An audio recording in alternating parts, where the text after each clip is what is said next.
الحمد لله نحمده ونستعينه ونستغفره ونؤمن به ونتوكل عليه ونعوذ بالله من شرور أنفسنا ومن سيئات أعمالنا من يهده الله فلا مضل له ومن يضلل فلا هادي له ونشهد أن لا إله إلا الله وحده لا شريك له ونشهد أن محمدا عبده ورسوله أما بعد فإن خير الحديث كتاب الله وخير الهدي هدي محمد صلى الله تعالى عليه وسلم وشر الأمور محدثاتها وكل محدثة بدعة وكل بدعة ضلالة وكل ضلالة في النار. أعوذ بالله من الشيطان الرجيم. بسم الله الرحمن الرحيم. أمن يجيب المضطر إذا دعاه ويكشف السوء ويجعلكم خلفاء الأرض أإله مع الله قليلا ما تذكرون. عربی خطبہ کے بعد میں نے قرآن مجید سے ایک آیات کریمہ تلاوت کی ہے. اللہ تعالیٰ اس آیات کریمہ میں ارشاد فرماتا ہے، وہ کون سی ذات ہے جب تم پکارتے ہو تو تمہاری پکار کو سنتی ہے اور تمہاری تکالیف تمہاری مصیبتوں کو دور کرتی ہے، اور وہی ذات تم کو زمین میں جانشین بناتا ہے. بتاؤ، کیا اللہ تعالیٰ کے ساتھ کوئی دوسرا معبود ہے؟ قلیلا ما تذکرون، تم لوگ بہت ہی کم نصیحت حاصل کرتے ہو. محترم حضرات، یہ آیات کریمہ مکی زندگی کے حالات کے تناظر میں نازل ہوئی جب صحابہ اکرام مجبور تھے، مظلوم تھے، پریشان تھے اور اللہ تعالیٰ سے دعائیں کر رہے تھے اور اللہ تعالیٰ سے بڑی بڑی امیدیں لگا کر بیٹھے تھے کہ اللہ کی مدد، اللہ کی نصرت کب آئے گی. تب اللہ تعالیٰ نے اپنی نصرت، اپنی مدد اور اپنی تائید کا وعدہ کرتے ہوئے فرمایا، اللہ تو وہی ہے جب تم دعائیں کرتے ہو، اللہ کو بلاتے ہو، اللہ کو پکارتے ہو تو تمہاری پکار کا جواب اللہ تو دیتا ہے اور تمہاری ساری پریشانیوں کو، ساری تکلیفوں کو، ساری مصیبتوں کو وہی اللہ تعالیٰ دور کرتا ہے. اور وہی اللہ تعالیٰ جب تم دعائیں کرتے ہو، دعاؤں کی برکت سے اللہ تعالیٰ تم کو زمین کا خلیفہ بناتا ہے، زمین کی جانشین بناتا ہے. تو بتاؤ، اللہ تعالیٰ کے علاوہ کوئی دوسرا معبود ہے جو تمہاری مدد کرتا ہے؟ قلیلا ما تذکرون، تم بہت ہی کم نصیحت حاصل کرتے ہو. محترم حضرات، یہ آیات کریمہ ہم کو سبق دیتی ہے کہ ہماری مصیبت کے وقت، پریشانی کے وقت اللہ تعالیٰ سے مدد مانگنا چاہیے، اللہ تعالیٰ سے دعائیں مانگنا چاہیے. اور حالات نامساعد ہے، حالات ناموافق ہے، ظالم ہم پر ظلم کر رہا ہے، ایسی حالات میں دعاؤں سے حالات کا مقابلہ کرنا چاہیے. ہم دعائیں کریں گے، اللہ سے مانگیں گے، اللہ کو پکاریں گے تو اللہ کی نصرت آئے گی، اللہ کی مدد آئے گی اور کیا ہوگا؟ ہماری مصیبتیں، ہماری تکلیفیں، ہماری پریشانیاں دور ہوتے چلے جائیں گی۔ اللہ کے رسول جناب محمد رسول اللہ صلی اللہ علیہ وسلم نے فرمایا، جو یہ حدیث صحیح الترغیب میں یہ حدیث آئی ہے، اعجز الناس من عجز عن الدعاء، سب سے لاچار انسان وہ ہے جو دعا کرنے سے لاچار ہے، سب سے بے بس مجبور انسان وہ ہے جو دعا کرنے سے مجبور ہے۔ یہ حدیث ہم کو سبق دیتی ہے کہ دعا کرنے سے، اللہ کے پاس مانگنے سے مجبور نہیں ہونا چاہیے۔ کیوں؟ دعا مانگنے سے پیسہ نہیں لگتا ہے، دعا مانگنے سے ہمارا وقت ضائع نہیں ہوتا، دعا مانگنے سے ہم پر مصیبت نہیں آتی، بلکہ چلتے پھرتے اٹھتے بیٹھتے اللہ تعالیٰ سے دعائیں مانگ سکتے ہیں۔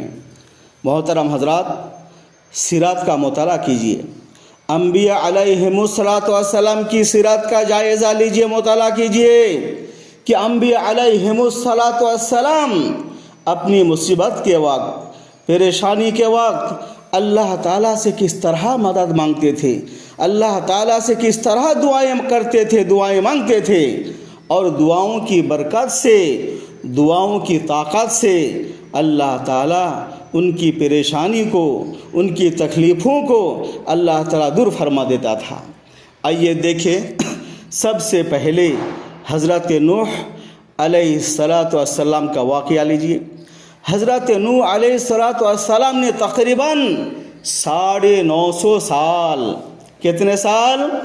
950 سال دعوت اور تبلیغ کا کام کیا، اپنے لوگوں کو بلایا، اپنے لوگوں کو اللہ کی طرف بلایا، لیکن حضرت نوح علیہ السلام جتنا بلاتے رہے لوگ بھاگتے چلے گئے۔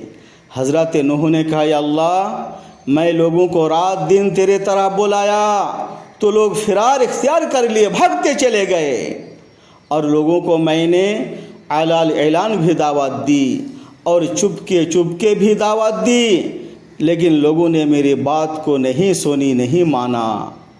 اس کے بعد نوح علیہ السلام پریشان ہو گئے، اللہ سے آپ نے مدد مانگی اور دعائیں کرتے چلے گئے، اور نوح علیہ السلام نے کہا، قرآن جو نقشہ کھینچتا ہے، قال نوح ربی لا تذر علی الارض من الکافرین دیارا، پروردگارا ان ظالموں کو، ان باغیوں کو تیرے زمین میں باقی نہیں رکھنا، رہنے نہیں دینا، ان کو زندہ نہیں چھوڑنا، ان کافر کو، ان فاسق کو، ان مشرک کو اگر تو چھوڑ دے گا یا اللہ تو یہ لوگ تیرے بندوں کو، نیک انسان کو گمراہ کر کے چھوڑ دے گا۔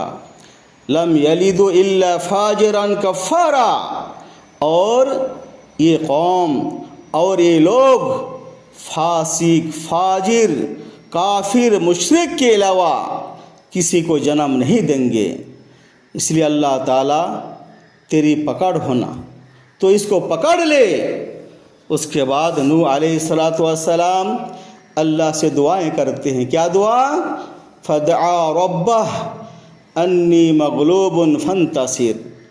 سبحان اللہ، نوح علیہ السلام نے بولا اور فرمایا، پروردگارا میں مغلوب ہوں، بے کس ہوں، بے بس ہوں، تو ہی اس کو نمٹ لے، تو ہی اس کو کیا کر لے؟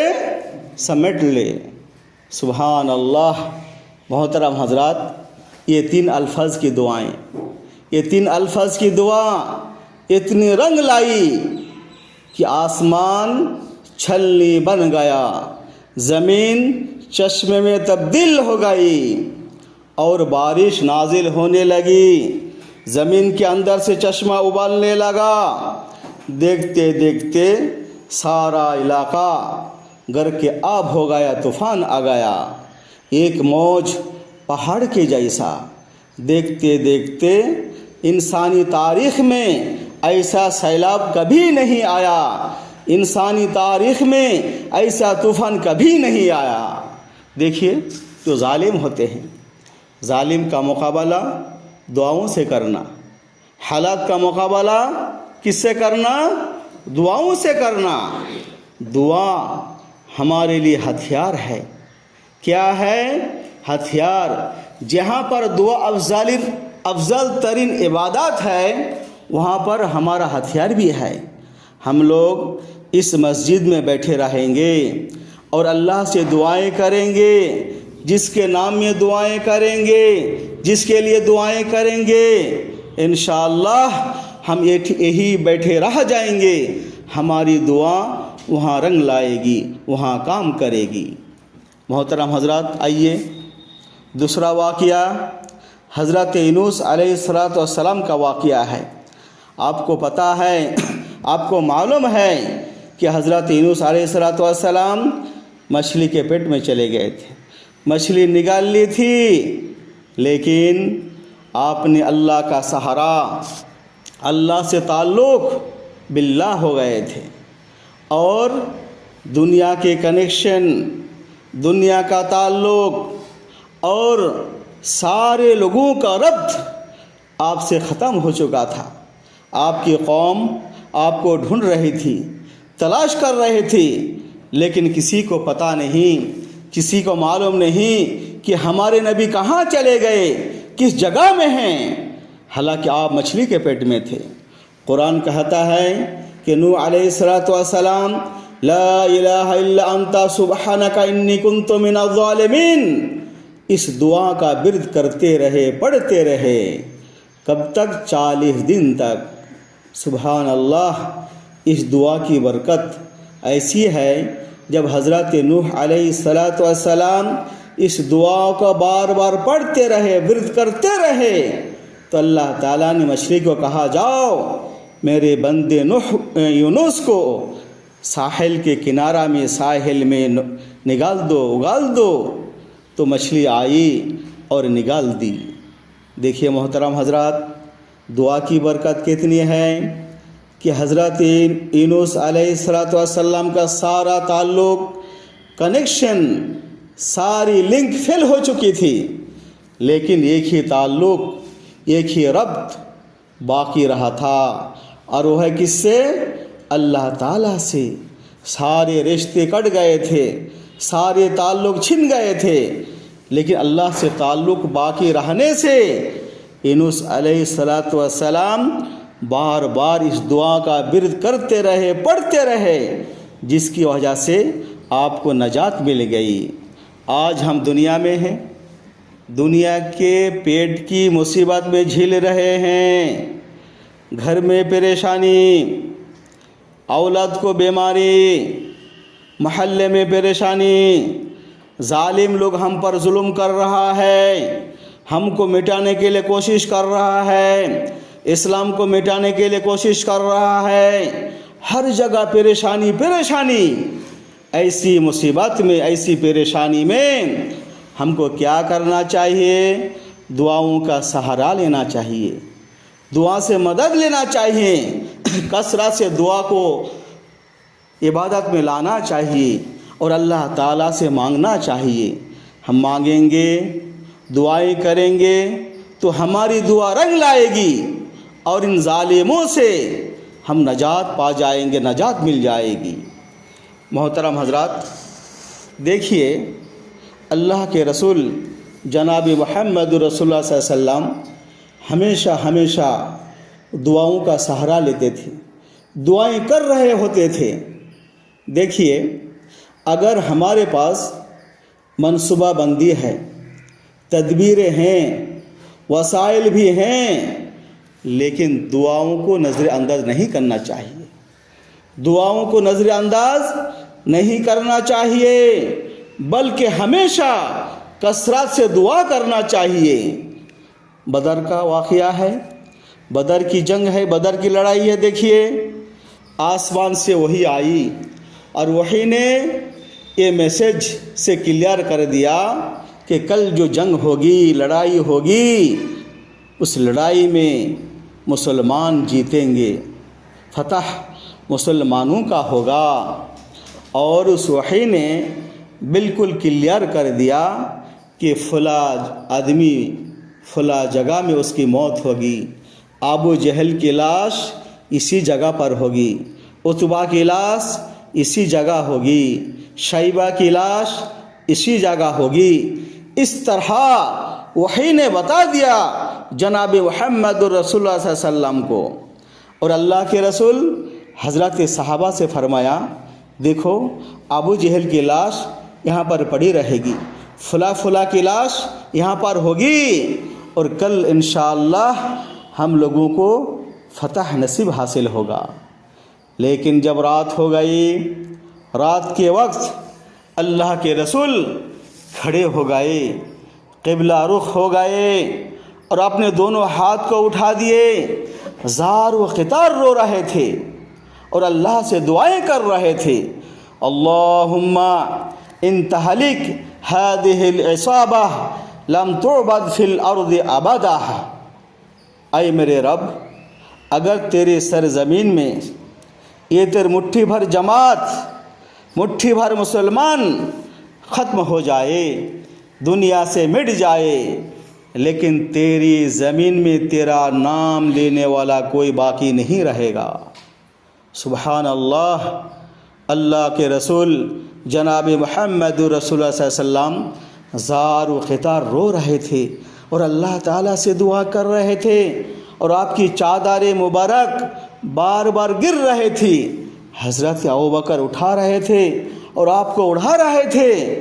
آخر حضرت ابوبکر نے آپ سے چپک گئے اور کہا اللہ کے رسول فتح تو ہم کو ہوگا، جیت ہماری ہوگی، اب بس کیجئے، اللہ تعالی ہماری مدد کرے گا۔ محترم حضرات، یہ واقعہ ہم کو سبق دیتا ہے کہ اللہ کے رسول کے پاس وسائل تھے، تدبیریں تھی، منصوبہ بندی تھی، آپ کو معلوم ہو چکا تھا کہ جیت ہماری ہوگی، دشمن شکست کھا جائیں گے، پھر بھی اتنے لمبی لمبی دعا کرنے کا کیا معنی رکھتا ہے؟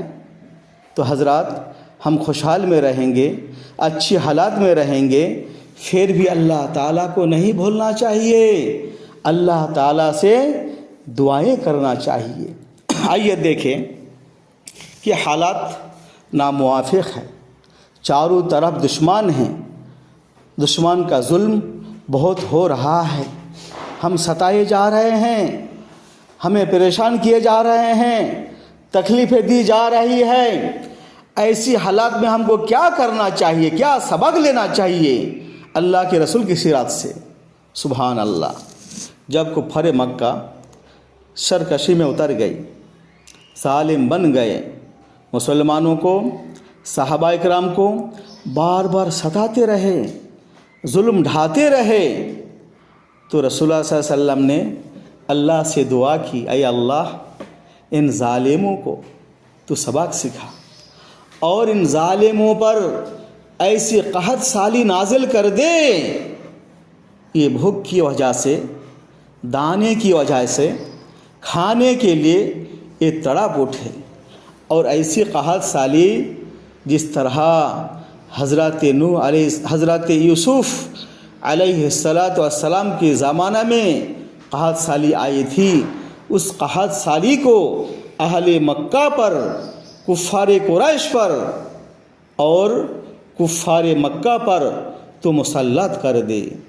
جب رسول اللہ صلی اللہ علیہ وسلم نے دعا کی تو اللہ تعالیٰ نے آپ کی دعا کو قبول کر لی، اور قبول کرتے ہوئے اللہ تعالیٰ نے کفار مکہ پر قحط سالی کو مسلط کر دیا، اور ایسی قحط سالی آئی کہ وہ لوگ درخت کے پتے کھانے پر مجبور ہو گئے، درخت کے چھال کھانے پر مجبور ہو گئے، چمڑا کھانے پر مجبور ہو گئے، اور جب آسمان کی طرف اپنی نظر دوڑاتے تھے، اپنی نگاہیں اٹھاتے تھے، تو شدت بھوک کی وجہ سے آسمان کے کنارہ میں ان کو دھواں ہی دھواں نظر آتا تھا۔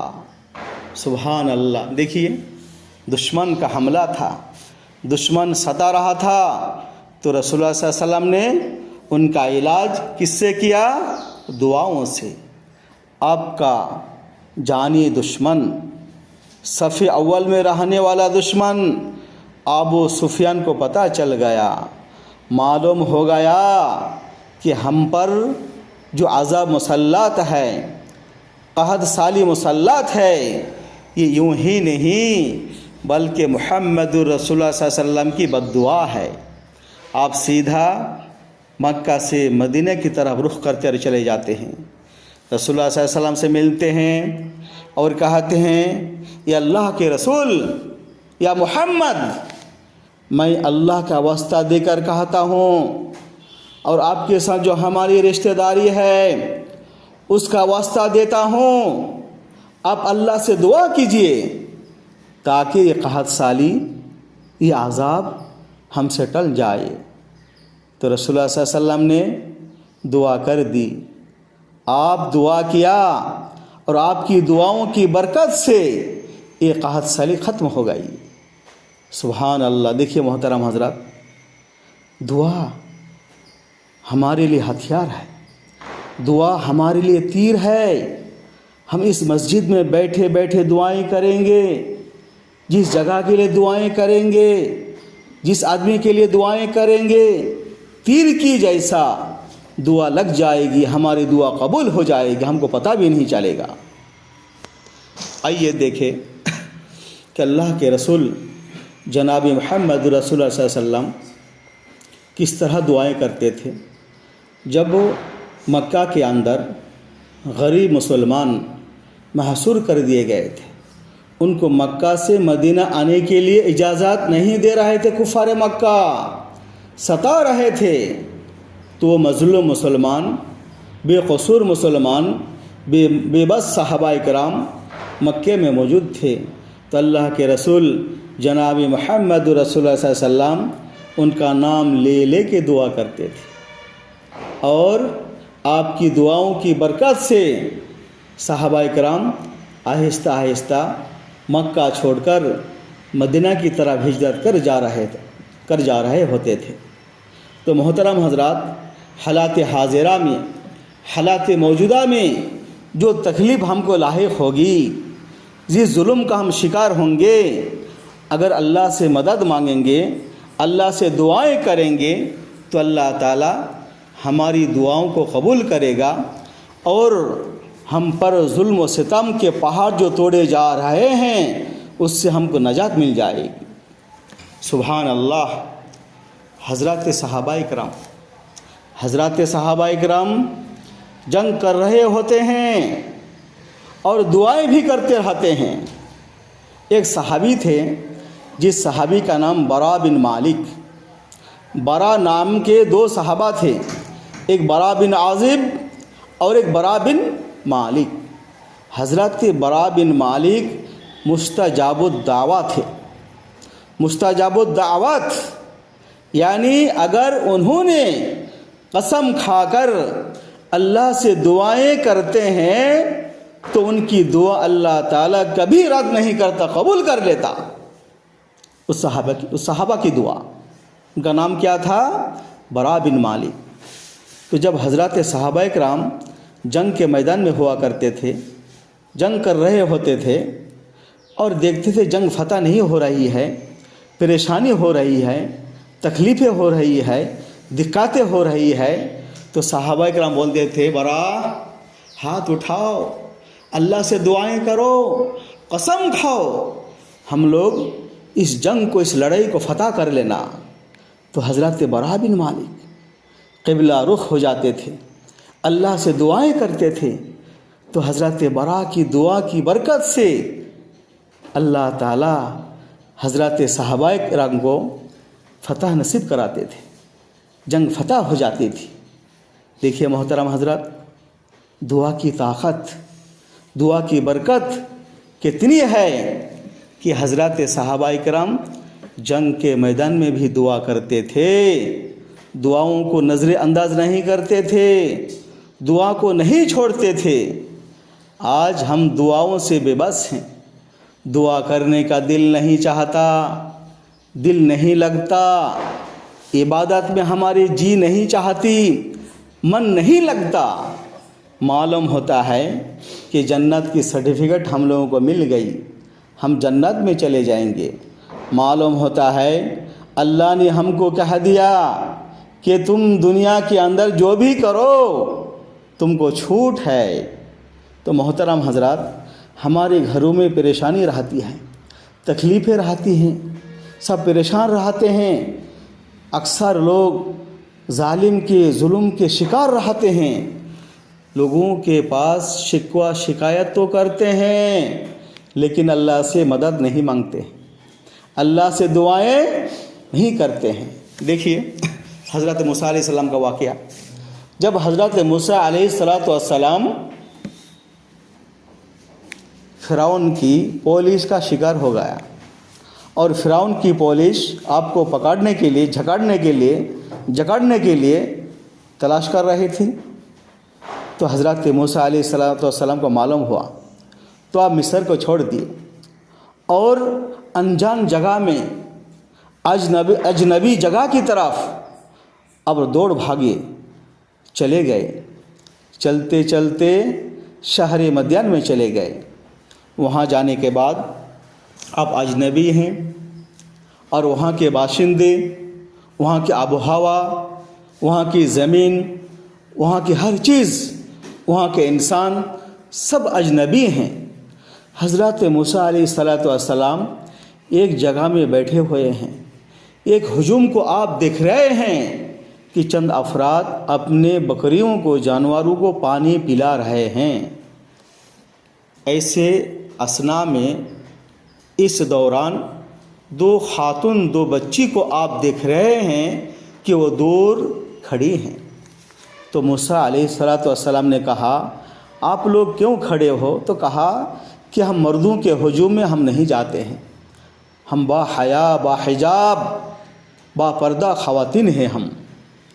تو حضرت موسیٰ علیہ السلام ان دو لڑکی کی مدد کی اور ان کے جانوروں کو آپ نے پانی پلایا، اور اپنے پانی پلانے کے بعد ایک درخت کے سائے میں آپ بیٹھ گئے اور اللہ تعالیٰ سے دعائیں کرتے رہے، اللہ میں فقیر ہوں، میں محتاج ہوں، میں بے بس ہوں، بے کس ہوں، بے سہارا ہوں، میرے پاس قیام توم کی کوئی گنجائش نہیں، میں محتاج ہوں۔ اللہ تو جو بھلائی اور خیر نازل کرے گا تو میری طرف نازل کر دے۔ سبحان اللہ، دعاؤں کی برکت دیکھیے۔ آخرکار مختصر یہ ہے، دو بچی آئی، آپ کو بلا کر لے کر گئے۔